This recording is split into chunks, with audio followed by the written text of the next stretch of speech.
Good afternoon. I'm Daniel McGill with Avanti International. Welcome to our online training. If I don't answer your question specifically, please feel free to call us anytime. Also check our website. It's got a wealth of information on there. It's the best website in the industry for grouting and education. We really pride ourselves on trying to put the message out there. This is our product guide. It's available on the website. As you look at it, on the top portion of the page, it says hydrophilic foams and hydrophobic foams. We'll talk about the differences between the two and where to use them. This whole front page covers expansive foams, whereas the back side of the page covers an elastomer grout. We'll talk about that. And most of the others are all used in the soil. Urethane gels, chemically activated gels, and cementitious grouts. Also at the bottom there are other auxiliary products like personal protective equipment, injection guns, injectors, Zerk fittings, all kinds of information like that. So I'll set this down. It's available to you on the website. I'll start off with our hydrophilic foams. Hydrophilics, we have about 5 different hydrophilic foams. We tend to favor these foams in many applications over hydrophobics, and for 3 different reasons. Hydrophilics tend to give you a better adhesive quality. They seek out the water. They have an affinity for water, so they go seek water through all the nooks and crannies of the concrete, which ultimately creates a mechanical lock in the crack. And also they cure flexibly. Most hydrophobics cure rigidly. And if you're doing crack injection, you want something flexible in there. You don't want to put an epoxy in there that's going to ultimately crack right next to it as the temperature changes and the concrete swells and shrinks with temperature. So that's why we tend to really like hydrophilic foams. I'm going to make 2 samples for you. This is our AV202. You can see how thick it is. It's like a cold honey. It's the thickest resin on the market. That's the first one. The second one, I'll put less material in there. Most hydrophilic foams work at a 1-to-1 ratio. That's significant because if you encounter a large amount of water with a hydrophilic foam, most of the ones on the market won't react at all. They'll just dilute, and you're wasting a little bit of material. This product is unique because it can handle 10 times the amount of water. And that's why I want to do 2 different examples of it. In the first one, we've got about 1 inch of resin. So I'll pour 1 inch of water on top. And you can do these types of demonstrations with your contractors or customers. And I recommend it because once they feel the difference between this foam and other foams that are on the market, they will see a difference. It's very durable. It's a very strong foam. I'll try to scrape it off the sides here.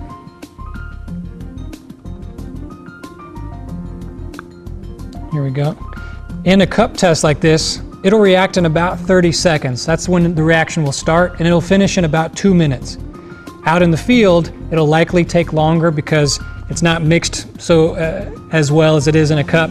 The temperature will probably be different. If the groundwater is colder, it'll take longer. If it's hotter outside, it might go faster.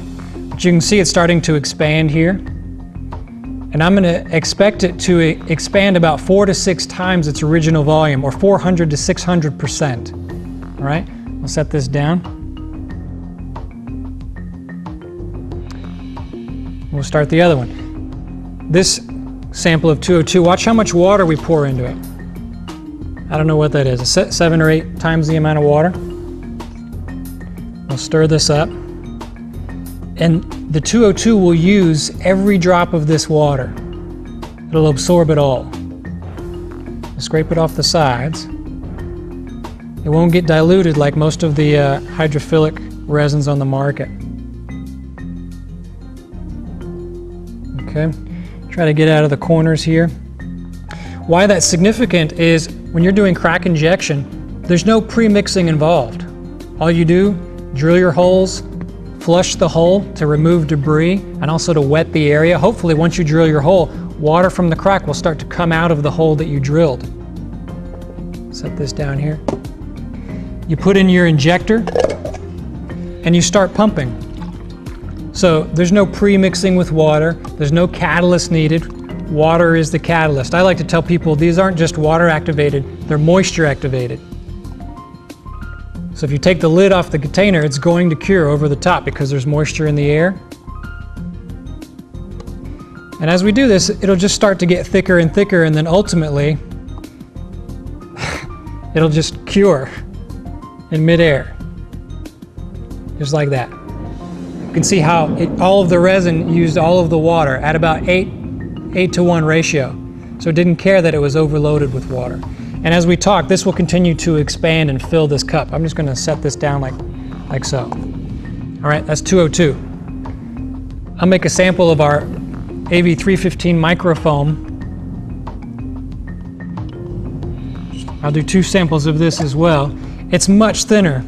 You can see here the 202 at 5,000 centipores is very thick. It's made for thick cracks and joints. This is made for fine cracks. The 202 couldn't penetrate cracks this fine. That's why we have 5 different versions of hydrophilic foam. Some are certified for use with potable water, some aren't. But they run the gamut from viscosities, very thick, very thin, and mid-range viscosities. This one, I'll put some water in it, and I won't stir it. Set that right there. And this one will pour a 1:1 ratio, and I will stir it. And the reason I like to do this is sometimes contractors will ask us, what if I hit a honeycomb or a void in the concrete? So I'm just injecting resin. Well, that's what this cup is going to show. This is an example of injecting resin into a void where there's a pocket of water. It's not getting well mixed. So we're just going to let it sit. And in a couple of minutes, I'll be able to put my body weight on it and it won't fracture. It's a very, very dense gel it creates. This one is being well mixed, and you can see it's going to expand about 400 to 600% again. Now keep in mind, these samples are unconfined samples. They're just going to grow and expand until they're done. If you're going to mix these and show them to your contractors, I recommend making confined space samples. We just use a water bottle, a little Ozarka bottle.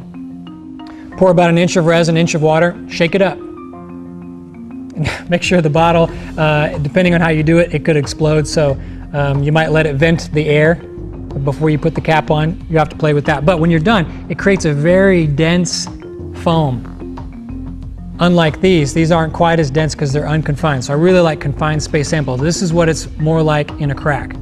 With hydrophilic foams, you get 3 different types of bonds. You get a compressive bond because it's expanding within a tight space, so it causes the density of it.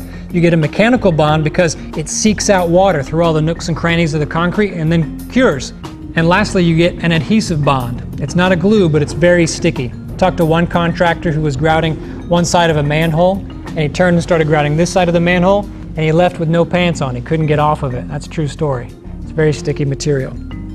So, as I mentioned, we have 5 different hydrophilic foams. The 330, this is a mid-range viscosity product. It's an all MDI product. I'm not a chemist, you probably aren't either. MDI and TDI. The safest product on the market, our AV330 Safeguard, certified for use with potable water, mid-range viscosity. In fact, that's what this sample is. The 333 has acetone in it. 3M Corporation used to manufacture chemical grouts, and their 5600 grout was very, very popular. We distributed that product for them. They no longer make any chemical grouts, so we have the AV333, and it's the equivalent of the 3M product. Okay, that concludes this portion of our training. Please feel free to call with any questions. As you can see, we are fully stocked and ready to serve you. Thanks very much.